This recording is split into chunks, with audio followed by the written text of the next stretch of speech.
Vageza vakabuda nezuro vachitaura vachiti aiwa takanyora tsamba tikuendesa kuparliament kuti tibvise ED mushure mekunge vaona kuti aiwa ED zvaari kuita utano hwake hauchazi normal, pfungwa dzake dzakurasika, zvimwe zvinhu zvaakuita akungoitiswa.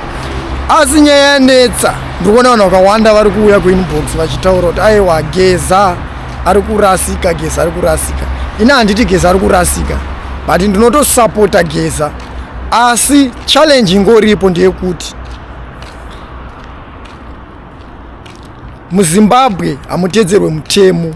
Parliament yacho hakutorina mutemo in fact, nekuti iye mukuru wekuparliament wacho mudhenda haana munhu akamuvhotera. Ndo chekutanga.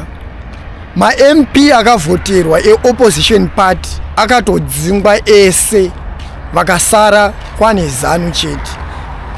Saka plani yavaGeza I think kuparliament haibudirire. Asi ini handizoshore vaGeza, ndinotosapota vaGeza kuti aiwa vaGeza muri kumira pari kuda imwe plan. Saka isusu semhuri yeZimbabwe hatifanire kutuka vaGeza like zviri kuitika nevanhu kuti aiwa vanhu vari kuti aiwa Geza ari kutiitisa, Geza ari kutiitisa. Kana uchida kuona kuti politics hadzina kuchipa, unoona kuti Geza haasi kutiitisa, iwewe budawo unoplaya yako rongo noti aiwa inini handisi kunakirwa neZANU ndakutoda kuibvisa pachigaro, tione kuti unoibvisa neplani ipi, tinenge takatarisa. Saka chinoitika politics tinoshare ma-ideas, toonesana kuti aiwa mudhara apa panoda chakati, apa panoda chakati, ngatibvise zvakati. Asi way forward yakanyatsonaka chaiyo mupolitics dzemuZimbabwe kuti dzinyatsonzi dzabudirira, panotoda kana kupandukirana kubva kuvakuru vari kukoko, kunyanya army yemuZimbabwe ndiyo inochisimba. Asi problem yekuarmy yekuZimbabwe ine kakupusa kainako, nekuti vakuru vacho vese vari kungodonhedzwa zuva nezuva, vachidonhedzwa. Mumwe akadonhedzwa nhasi, mumwe anenge akatarisa, mumwe odonhedzwa, uyo anenge akatarisa. Havana kana action yavari kuita, vari kungodonhedzwa, vakangotarisa, vakangorivara. Vamwe vakadonha munguva yelockdown vachingonzi vari kufa neCovid. I don't know kuti Covid yacho yaiuraya mageneral chete here, yaitoita kuselekta kuti aiwa uyu ndi general uyu gendiuraye, uyu ndi general uyu gendiuraye, yaisiya vamwe vanhu. Hakuna kana chigananda 1 chakafawo neCovid mulockdown.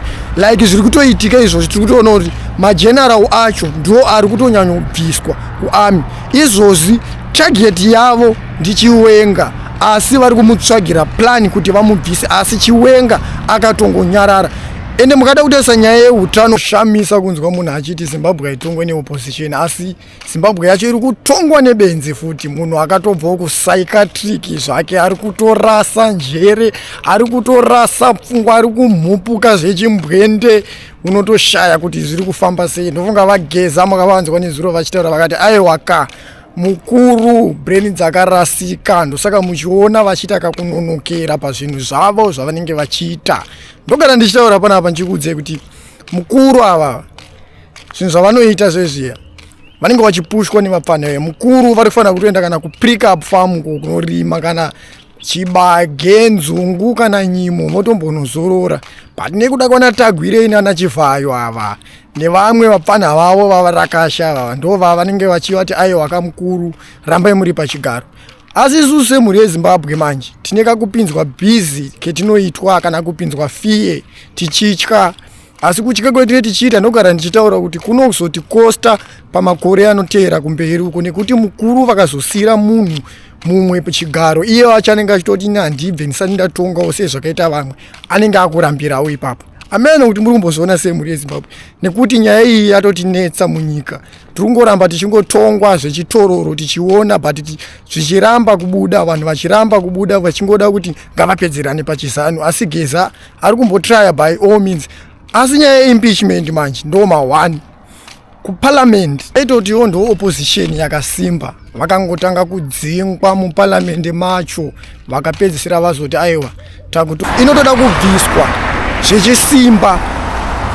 Ndo mubvisiro ungaitoti paZANU-PF zvehondo chaizvo, zvekuti vanhu munenge muchipopota muchiti Geza asungisa vanhu, Geza asungisa vanhu. Kutosungwa kwevanhu kutori nani, bozi kana nyika yasvika pamasituations ayaya kunotofiwa. Ukatotarisa dzimwe nyika kunotorira bvuti every day vanhu vachiurayana, but ukada kuzotarisa kwekupedzisira kwacho nyika inozongowinwa because vanozoona kuti aiwa zvinhu zvetiri kuita hazvisi takupera. Saka nyaya dzekusungwa dzese dzemunenge muchitaura muchishora Geza, like nyaya yetsambe vakawanda vari kutomushora vachiti aiwa Geza ari kutipusisa, Geza ari kutipusisa. Geza haasi kutipusisa, asi iwewe kana uchiona kuti ari kutipusisa, playawo yako tione kuti unosvika papi. Munhu akangwara anosheya maideas kuti aiwa Geza apa tinofana kudai, apa tinofana kudai, moisawo effort vaGeza vosheya. Ndosaka pai muchitaura kuti idi anotitonga zvechitororo. Why achititonga zvechitororo? Anoti zvaangofunga ndizvo haagone kuzosheya pfungwa nevamwe, zvavanotoronga ivo ndizvo. Mukada kumuonesa anobva ati aiwa zvemuri kutotaura hazvisi, ndopaipe petinoti ari kutonga nechitororo.